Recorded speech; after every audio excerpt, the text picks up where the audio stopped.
പ്രിയ സഖാവ് പുഷ്പന് വിട നൽകി കോഴിക്കോട് ഒരു രാത്രി മുഴുവൻ നീണ്ട പൊതുദർശനത്തിന് ശേഷം രാവിലെയോടെയാണ് വിലാപയാത്ര ആരംഭിച്ചത്. ഓരോ കേന്ദ്രങ്ങളിലും പുഷ്പന് അന്ത്യാഭിവാദ്യം അർപ്പിക്കാൻ നിരവധി പേർ ഒത്തുചേർന്നിരുന്നു.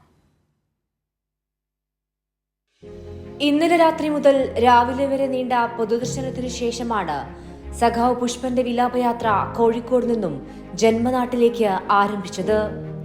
കോഴിക്കോട് യൂത്ത് സെന്ററിൽ നിന്നും പുഷ്പൻ നെഞ്ചോട് ചേർത്ത് വെച്ച പ്രസ്ഥാനത്തിന്റെ നേതാക്കൾ പുഷ്പന്റെ മൃതശരീരവും വഹിച്ച് പുറത്തേക്ക് വരുമ്പോൾ തൊണ്ട പൊട്ടുമാറുച്ചത്തിൽ മുദ്രാവാക്യം മുഴങ്ങി.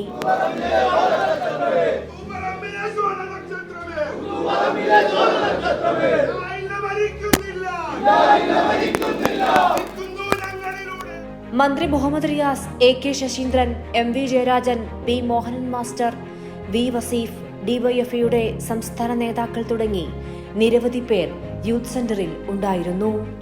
മൃതദേഹം യൂത്ത് സെന്ററിൽ നിന്ന് പുറത്തേക്ക് വരുമ്പോൾ സഖാവ് പുഷ്പേട്ടന് മരണമില്ല എന്ന മുദ്രാവാക്യം ഉച്ചത്തിൽ മുഴങ്ങി.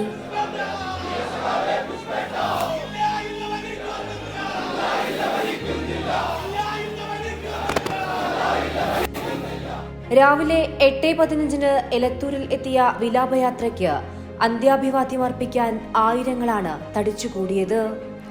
വിലാപയാത്ര എത്തുന്നതിനു മുൻപേ തന്നെ പ്രിയ സഖാവിനെ അവസാനമായി ഒരു നോക്കു കാണാൻ നിരവധി പേർ വിവിധ കേന്ദ്രങ്ങളിൽ ഒത്തുചേർന്നു.